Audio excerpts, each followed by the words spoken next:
Good evening. This side Rahul Magan here as a Group Chief Executive Officer, Treasury Consulting, and also a venture capitalist. As we speak, Treasury Consulting is a multinational headquartered group based out Singapore, and we are 100% profitable concern. Like I promised you that every night I'm doing the Facebook Connect. So today also I'm doing the Facebook Connect.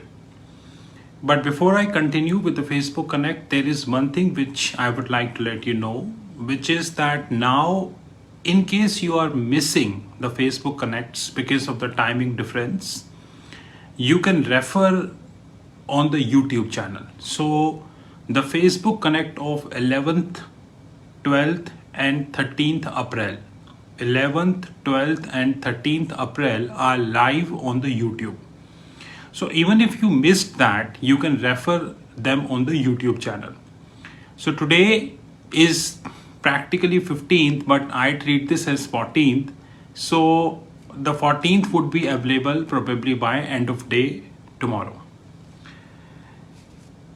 From 2018, I am raising one voice on the YouTube channel, and that is the startups in India are standing on the fake valuations. Although I have given ample of evidences regarding the same, ample of evidences, but having said that, I keep searching for new things. Today, while reading the newspaper, I got a very good data which I think I should speak on. Of course, I would be making the YouTube video also. So the data is that the Indian startups have started raising the debt. Now, what the hell is that? So when you have a startup, you generally raised the equity. Either this is the seed funding, Series A, Series B, Series D, and this stupidity continues.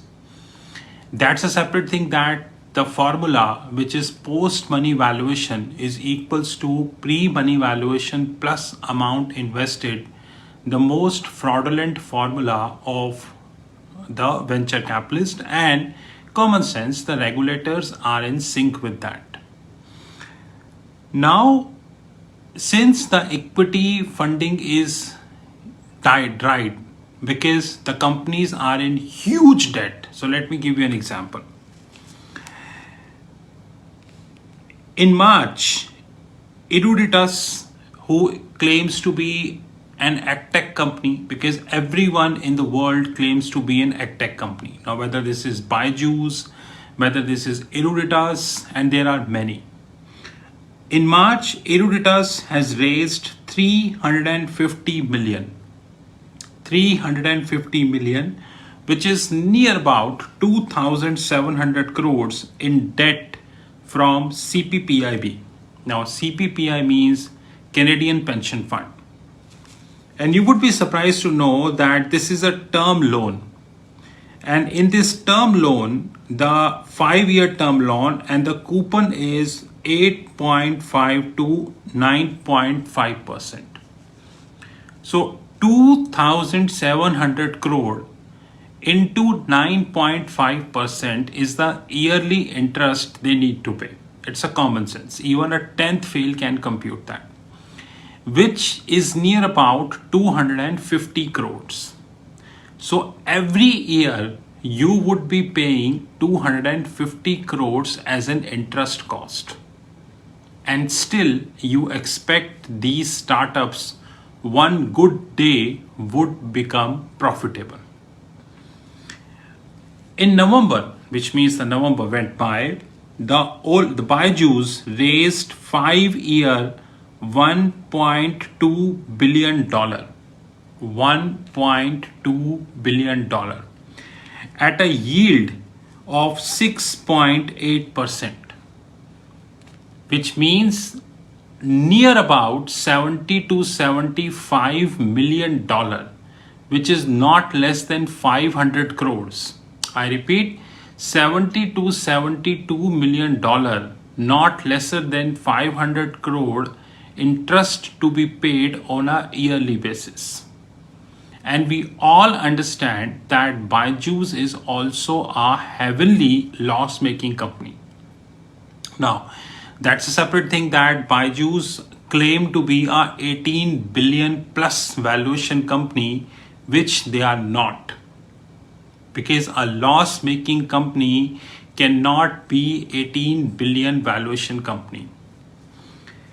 Ola also raised $500 million, 500 million at a yield of 7.81%, which precisely means near about you would say $40 million.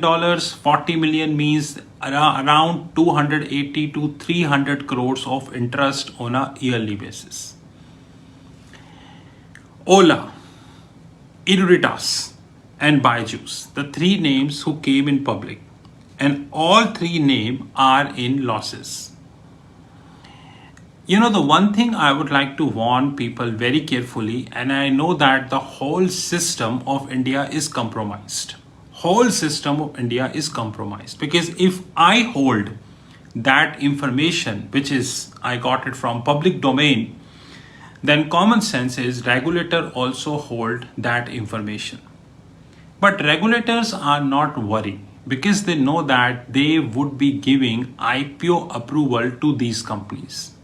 That is something which is very clear, and this is something which had happened, which includes Paytm, Zomato, Nikia, Policy Bazaar, and many such companies. The purpose of taking venture debt is very clear, and that is you have no source of equity funding. And the interest cost which you would be paying, you have to pay because it's a debt. This would eat away your P&L, which is already eaten. So common sense is we need to be very much aware of the fact that we are next to the companies who are making us idiot. Whether it is Byju's, whether this is Ola, and so on and so forth. Ola is throughout loss-making company. Till now, Ola never reported profit, and still they got $500 million of funding. I also would like to discuss something in this Facebook Connect, a very important thing, which is called sovereign risk. Now, this is first thing which I wanted to discuss. I already done that. When we were doing MBA in 2005, we being told that there is a concept called sovereign risk, which means that whenever the governments take up the funding, they would never default. And I raised my hand in the class and asked that what is the guarantee that the government never defaults?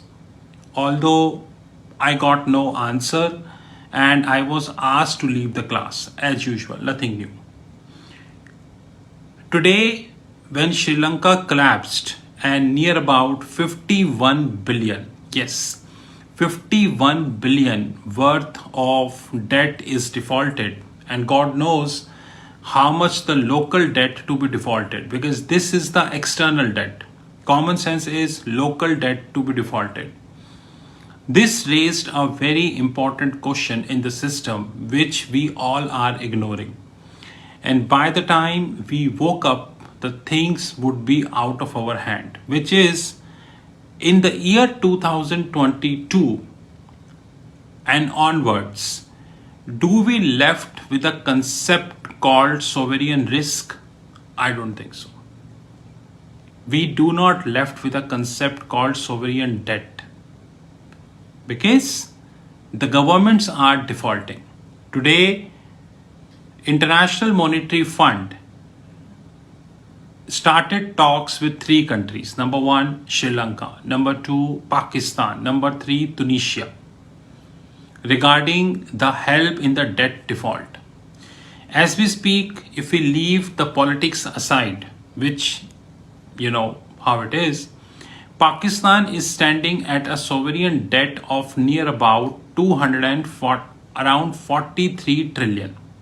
43 trillion, which is a huge amount for Pakistan. And this debt is ballooning up. So guys, to conclude the today's session, we are heading up towards a big default. Number one, these startups who are not getting any form of equity funding now, and now they are raising the debt. That's a separate thing that the paid, sold, and corrupt media will never reflect that. That's a separate thing. Having said that, another thing is the sovereign risk, which is there. Because after the collapse of Sri Lanka and the probable collapse of Pakistan, Tunisia, and many countries, very soon you will see the bust would come. And this bust would hit very hard. This is Rahul from Treasury Consulting Group.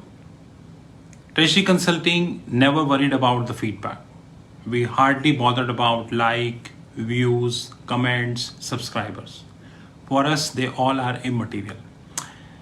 Because we tell you the fact. And there are less people who wanted to understand the fact. So we hardly bother. Anyways, this is Rahul Magan from Treasury Consulting Group. You know my personal number 9899242978. I repeat 9899242978. Have a great time ahead. Thank you. See you tomorrow.